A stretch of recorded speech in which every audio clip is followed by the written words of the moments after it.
Alhamdulillahil qaili ala inna awliya Allahi la khawfun alaihim wa la hum yahzanun alladzina amanu wa kanu yattaqun.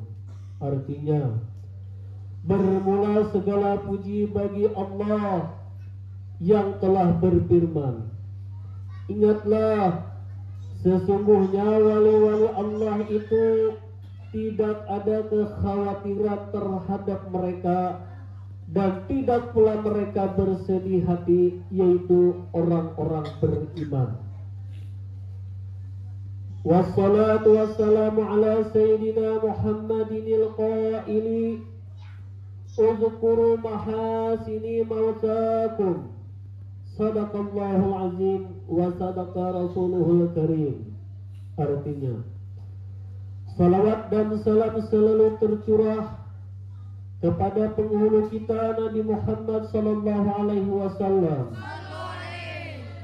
yang telah bersabda, ingat atau kenang kembalilah kebaikan-kebaikan orang yang telah wafat di antara kamu.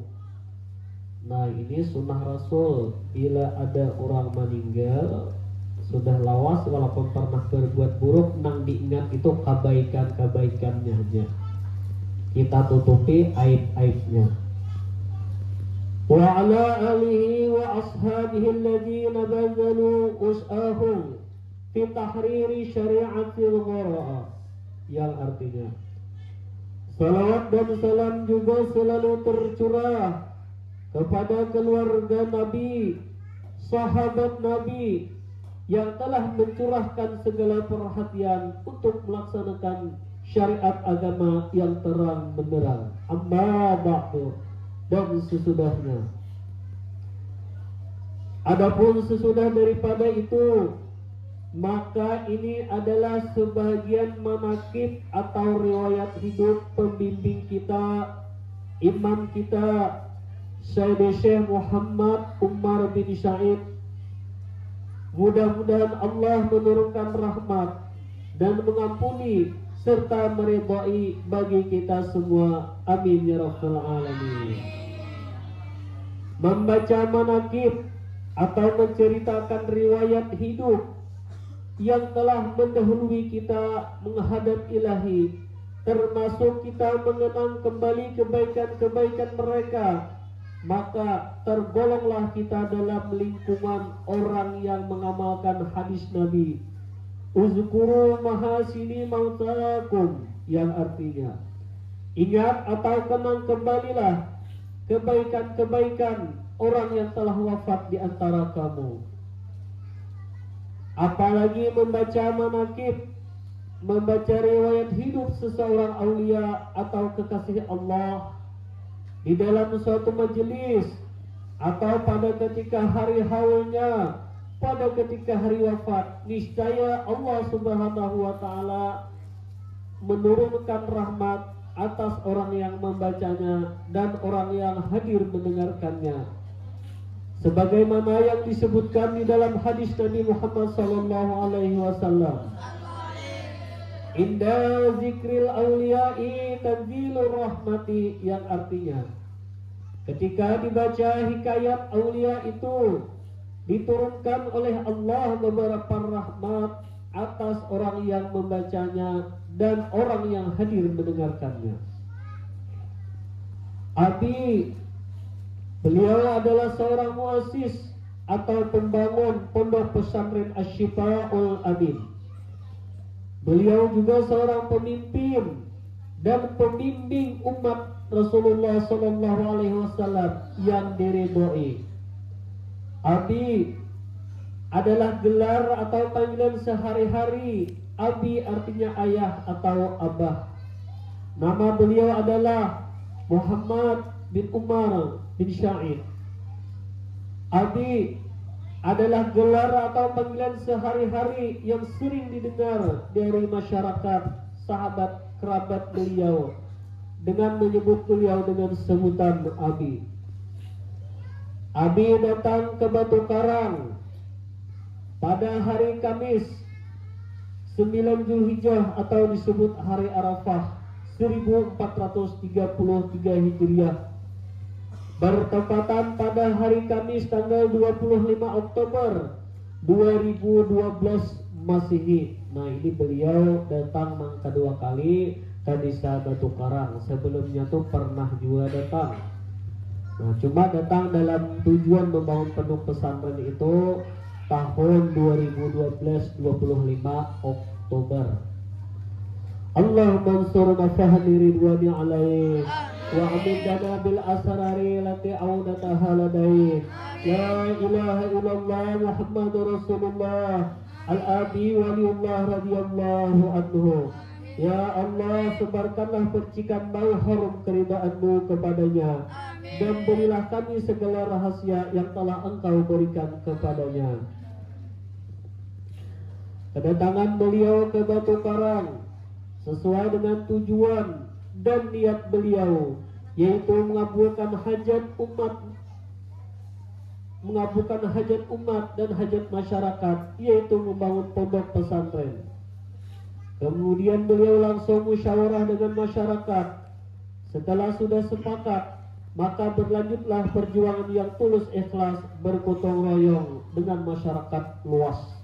Jadi kedatangan Abi yang kedua ke Batu Karang ini tujuannya khusus mengabulkan hajat, karena hajat masyarakat di Batu Karang ini membangun pondok pesantren.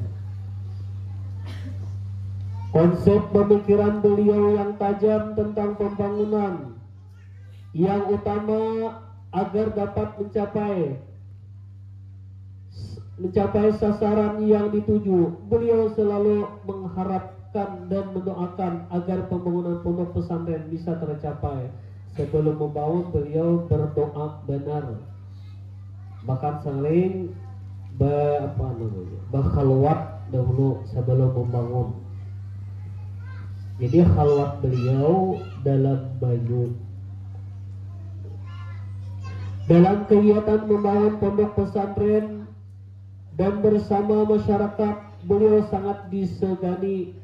Beliau sangat sopan santun, ramah tamah terhadap sesama, sehingga dengan waktu yang relatif singkat serta perjuangan yang tulus ikhlas, berjuang selama siang dan malam bersama masyarakat, maka terbangunlah sarana pondok pesantren, yaitu gedung sekolah, asrama, aula, rumah beliau, rumah banjar, dan masjid.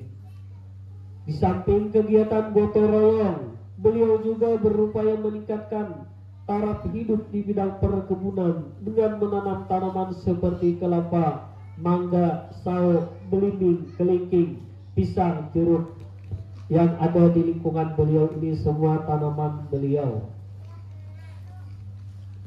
Bukan hanya sekedar berjuang membangun pondok pesantren dan berkebun, beliau juga mendakwahkan atau menjalankan syariat syiar Islam dalam memperingati hari besar Islam dalam 1 tahun dan memperingati haul-haul para kekasih Allah. Alhamdulillah sampai sekarang kita laksanakan apa yang pernah beliau laksanakan waktu berada dan berkumpul kita di sini. Setelah sekian lama kegiatan gotong royong terlaksana dengan memperhatikan yang beliau kerjakan bersama-sama, masyarakat sudah luar biasa. Perjuangan siang dan malam sungguh suatu kelebihan atau suatu karamah mukjizat, karena dalam waktu yang relatif singkat sarana bangunan yang ada di pondok pesantren seperti gedung sekolah, asrama, aula, rumah beliau, rumah banjar sudah selesai. Bahkan Masjid Al-Fajar yang sekarang kita tempati ini dibangun pada awal bulan Rajab dan bisa dipakai bulan Ramadan. Nah, kan suatu kada perlu menanyakan lingkungan di sini wali kah, karamatnya apa, wujud apa, nang nyata sudah. Kalau orang membangun masjid di hilir tuh 2-3 tahun kesumbangan hanya bangun. Tapi bangun masjid di sini awal bulan Rajab membangun, bulan Ramadan, Rajab, Saban, Ramadan sudah dipakai. Nispo aja sembahyang tasbih di sini sudah dipakai. Rajab membangun, Nispo sudah sembahyangan di sini. Kalau di luar membangun masjid ini 2-3 tahun nanyar untung. Nah ini nampak di sini haza min fadli rabbi. Nah kita lihat, kita pakai, kita datang ke sini sudah nyata kelebihan daripada Tuhan. Nah dititipkan kepada kekasihnya, nang menikmatinya kita. Nah menikmati kita menjalani bangunan-bangunan beliau yang ditinggal beliau ini kita pelihara, kita jaga akan, kita maju akan. Nah bangun pondok pesantren asalnya asrama sabuah jadi 2, ini artinya meneruskan perjuangan beliau. Pada pertengahan bulan Sya'ban sudah bisa dipakai untuk sholat berjamaah. Jadi semua yang kita lihat yang ada di komplek pondok pesantren Asy-Syifaul Amin ini seperti firman Allah Subhanahu wa taala, hadza min fadli rabbi, ini termasuk karunia dari Tuhan kita. Allah mansurna fahani ridwani alaih wa amidana bil asarani lati awladataha labai. La ilaha illallah Muhammadur Rasulullah al-abi waliyullah radhiyallahu anhu. Allahumma shalli wa sallim ala nabiyil amin sayyidina Muhammadin wa ala alihi washabihi ajma'in. Lebih kurang 2 tahun atau 25 bulan 24 hari beliau berkiprah dalam membangun dengan penuh gairah dan semangat. Akhirnya lesulah jasmani dan lemahlah tenaga, sehingga suasana haru dan cemas pun selalu menyelimuti jiwa dan kerabat karena kekhawatiran akan kehilangan orang tua pembimbing dalam kehidupan. Akhirnya kecemasan dan kekhawatiran ditinggalkan, tak dapat dielakkan lagi, karena pada hari Rabu 3 Syawal 1436 Hijriah atau bertepatan tanggal 26 November 2014 Masehi, Abina Maulana pergi meninggalkan kita menghadap Khalik Rabbul Izzah di rumah beliau komplek pondok pesantren Asy-Syifaul Amin. Inna lillahi wa inna ilaihi raji'un. Awan mendung yang menutup kecerahan Batu Karang dan sekitarnya kini menumpahkan air dengan derasnya, seiring dengan derayan air mata duka karena kepergian beliau. Hujan pun turun dengan lebatnya, dan beliau dimakamkan di makbarah pondok pesantren Asy-Syifaul Amin, samping depan Masjid Al-Fajar. 10 tahun sudah beliau meninggalkan kita, namun harum semerbak perjuangan beliau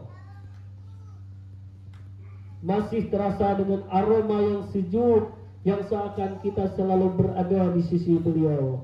Semoga Allah Subhanahu wa taala selalu mencurahkan keridhaan kepada beliau dan kepada kita atas berkat keridhaannya, dan menolong kita atas berkat pertolongannya yang sangat luas. Amin ya rabbal alamin. Terima kasih wahai Abi yang berjuang dan mendidik kami. Kami gembira atas kehadiranmu. Engkau ajarkan kepada kami ilmu-ilmu kehidupan yang jernih. Terima kasih wahai Abi. Kerinduan kepadamu selalu mengiringi langkah perjuangan ini. Kehadiran engkau jadi penawar yang indah. Maafkanlah kami wahai Abi atas segala dosa, keburukan, juga kekhilafan kami. Kami panjatkan kehadiran ilahi Rabbi, ya Allah, keselamatan, kedamaian, keridhaan Allah bagimu. Doa kami selalu menyertaimu. Perjuanganmu kami teruskan di dunia dan di akhirat nanti. Amin ya rabbal alamin.